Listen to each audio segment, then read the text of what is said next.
Hey you guys, welcome to my table of three. I am super excited to have you back in my kitchen today. If you're new here, my name is Carrie. Thanks for stopping by.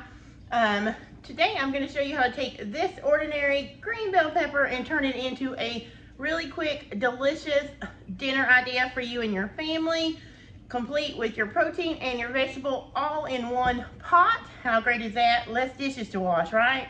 Right. So let's get started. The first thing I'm going to do is show you how to prepare your green bell peppers, and then we'll make the filling and get them in the oven. But before we do that, I just want to remind you, go ahead and hit that thumbs up button if you like what you see. Subscribe if you're new. I'd love to have you stick around, and don't forget to look me up on Facebook and Instagram.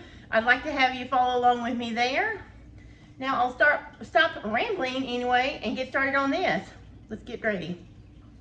Alright guys, the first thing we're going to do is we are going to prepare our bell peppers, and what I did is I just started out with whole bell pepper.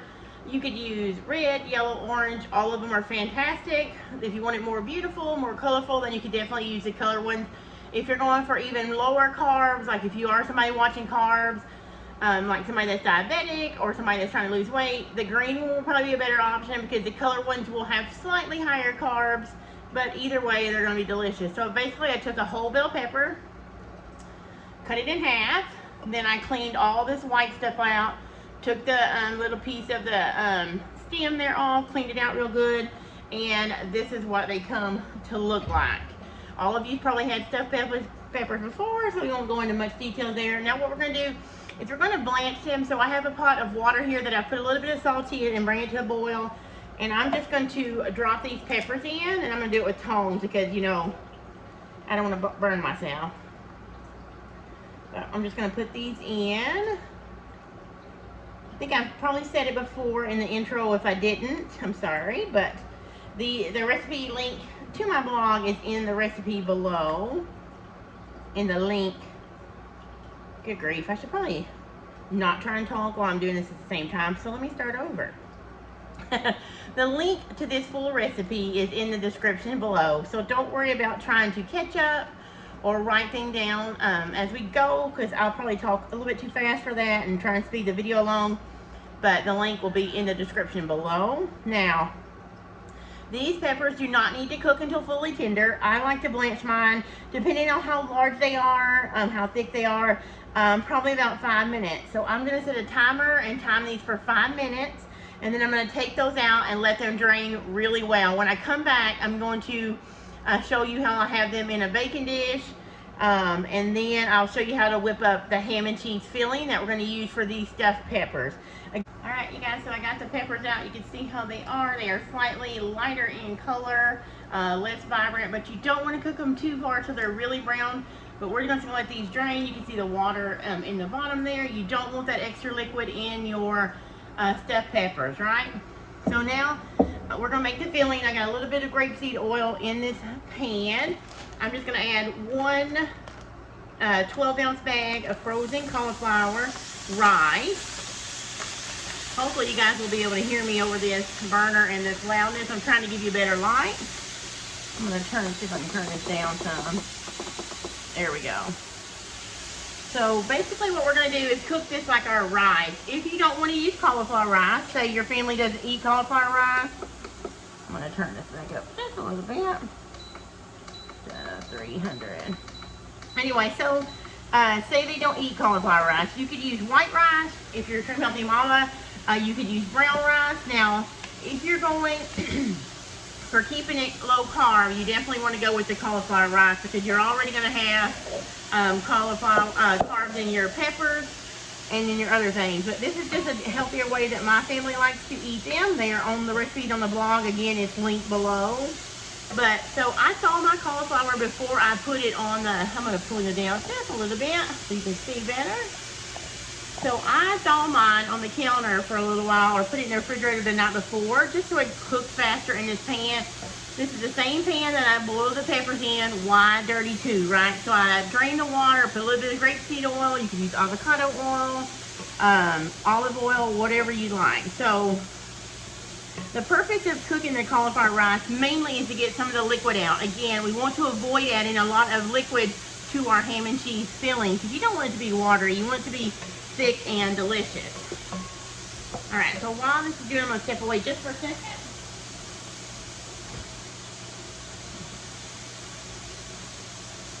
So I forgot an ingredient that we need, and that's heavy cream. That's what makes this so luxurious. So as this is cooking, I'm also gonna add 10 ounces of diced ham. This is a good recipe to use up ham that's left over in your refrigerator after Thanksgiving, Christmas, Easter, or hey, I'll show you what I used. I just picked up this cubed ham from Walmart. It's farmland. You can get the bigger chunks or the smaller chunks, and I use 10 ounces. This is a very simple filling, very, very simple. So, and another thing, cooking the ham down is like the rice. You're gonna release some of that water in there so it cooks out. So while this is going, I'm gonna go ahead and add my spices. Excuse me. I'm gonna go ahead and I'm gonna eyeball it, but the measurements are in the recipe below. Onion powder, or garlic powder actually. Then we're gonna do onion powder. Then I like to use nutritional yeast. This is not an active yeast. This just has a lot of B vitamins. You'll see it a lot of times in my recipes. It's just really good. It gives a nutty, cheesy flavor without having to add a lot of expensive cheese. But this is a very good, I'll try and put a link to nutritional yeast information in my description below. But don't worry, you don't have to add that at all. It's optional. Pepper. And I'm gonna wait on salt because we're gonna be adding some Parmesan cheese and some shredded cheddar cheese momentarily. So I don't want my mixture to be too salty since it has the ham and those two cheeses in it, right? So once I get this mixed up, then I will taste it for salt. All right, so I'm gonna let this cook for about 2 or 3 minutes, and then I'm gonna come back and show you how to add the cheese and everything else, okay? So I'll be right back. Okay, y'all. So we are down. This has cooked for about 2 or 3 minutes. Hopefully you guys can see that from the steam. Let me lift it back a little bit. There we go. So anyway, there's no liquid in the bottom. It's starting to get a little dry. So what I'm going to do now is add in the cheeses. So I'm going to add just this cheeky cheese. You can absolutely add Parmesan fresh cheese if you had it. So that's 3 tablespoons of the Parmesan cheese. If you don't have this, you can leave it out too. Okay, and so the next thing I'm gonna do is a half a cup, a halfy cuppy. Look at it, half a cup. This is a 4th cup measuring spoon, so if you see me do it twice, that's why. So that's a half a cup of heavy whipping cream. That's what's gonna make this so good. Okay, so that's it. Next thing we're gonna do is add a cup of shredded cheese. I wish I had time to shred my own, but I don't, and so there's no shame in my game, and I'm about to eyeball this, guys. Okay, but you can totally use this measuring spoon like I should have to demonstrate, but hey, I'm cooking with my country eyeballs here. Anyway, so now I'm just going to stir this around so that it melts, and this is basically done. I can actually turn this off, because now we're just going to stir this around and let it melt. Let me turn this around so I can get my... I love this pot, you guys. It is so nice. I got it from Amazon. I can link to it in the bottom, but it's conduction friendly or regular friendly, you know, just the top of the stove friendly, but I got it so I can have better lighting in these videos for you guys. But can you see that? Check that out. I mean, it looks delicious. You see that stringy cheese? Watch this. I mean, how can that not be good? Let me taste it really quick for salt, pepper.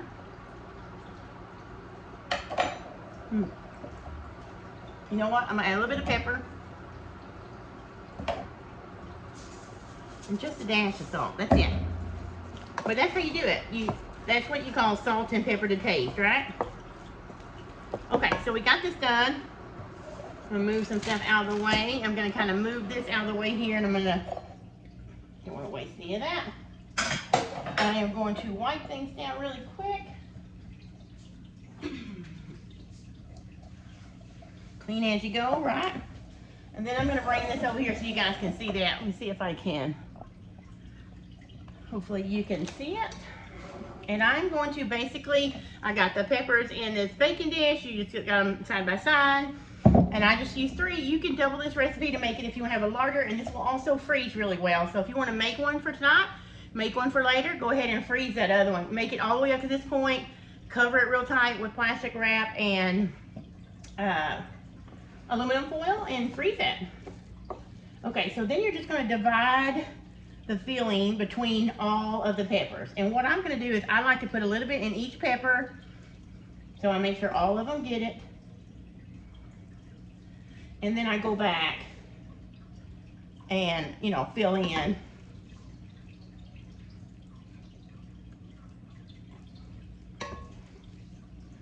Of where it needs more. I'll try and get this one up a little bit.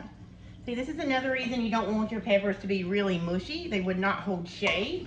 And I like mine to still have a little bit of texture when I eat them after they bake. And if you boil them longer than 5 minutes, they're not going to really have any crunch or anything like that. These are really hearty. They're really delicious. I'll make sure I get everybody enough filling in there.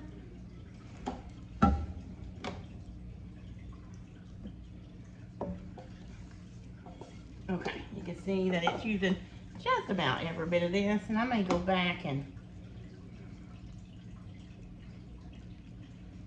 okay, this one needs a little bit more. Let me get a clean spoon out of here. Take a little bit from this one and add to this one. And it don't have to be perfect, you guys. You just want to make sure everybody gets enough of that filling. Okay, so you're just going to press it in real good. Messy cooks are good cooks, right? Isn't that how it goes? Let's say it. It makes me feel better. So, messy cooks are good cooks. Okay, so once you have all your pepper stuffed, you can see we used all the filling. So the next thing we're going to do is I'm going to top it with about, it's probably another third to a half a cup of cheese. This is optional. You could totally leave this off if you want to, but just kind of sprinkle it around. But who doesn't like more cheese? You could change it up. You could put pepper jack cheese. You could put more Parmesan cheese. You can leave the cheese off. You could put vegan cheese if you needed to. But that is that. All right, look at that. These are ready for the oven. Don't they look amazing? Now these are gonna go in the oven for 375 degrees for 25 minutes. I'm gonna come back and show you what they look like when I pull them out, guys. See you in 25 minutes. Okay guys, it has been 25 minutes. It's actually been 30 minutes because he's been sitting over there for a few minutes, but I wanted to show you what they look like. They look delicious. I'm starving, my family's starving, because they've been waiting all day for me to cook, and I finally got through cooking these and making a video. So that's what it's like living in this house with us. Sometimes you go hungry for a lot of the part of the day while mom tries to blog or vlog or video or write about food. So thankfully they're really patient, and I'm going to show you what these look like. Let me see if I can pick them up without burning my hands. But you can see they look almost perfect. Probably would have needed a little bit more browning on top, but not a big deal. I'm going to pin you down or turn you down and let you see what they look like. So let me reach over and move you. Excuse me for a moment. But there you go. Look how beautiful those are. They are so delicious, you guys. This is like full of vegetables and your protein. So if you don't want to serve these with a different side, you can serve them just like that. If you want to serve them with a side salad, you can do that. Okay, so I don't know where that stopped or if it cut out or whatever. New tripod that I'm learning to use, so bear with me guys. But I was showing you how these peppers look, and I was mentioning that for us, this is almost like a complete meal because it has 2 vegetables, the peppers and the cauliflower, and then it has a protein with the ham and some of the cheese. But if you wanted to do this and serve a side, you could do a side salad. If you are someone that's not eating low carb in your family, like your kiddos or your husband or you even, you want to get a starch in, you could serve this with the rice. Instead of the cauliflower rice, you would just use cooked brown rice or cooked white rice, put it in the pan. Instead of the cauliflower rice, add your ingredients. Now, needless to say, you would just need to warm that until the cheese melted, and then you would stuff your peppers. You may not have to cook it as long as you would the cauliflower rice because there's not going to be extra liquid there. But you could serve that with just about anything that your family likes. You could do a salad, like I mentioned, or some kind of mashed potatoes or whatever your family would like. But we're going to get off here and we're just going to enjoy these like they are. I know I'm hungry and my family's hungry. Let's see if I can show you what these look like on the inside. Remember, a lot of the times we cook the liquid of the cauliflower and the ham so that you would see that they were not runny on the inside. Let me let you see that. Do you see that? Look how amazing they look. Woo! It's very hot. Look at that. I'm not going to try and bite that because it is extremely hot. But that's it, guys. That is my low-carb version of stuffed ham and cheese peppers. I hope you have enjoyed this recipe. I hope you try it. If you do, give me a comment below and let me know how you enjoyed it. Always look for me on Facebook and Instagram because I'm there sharing too. And if you haven't seen my latest videos, you can check those out here. I'll either have it on one side or the other. And I'll see you guys next time. Toodaloo!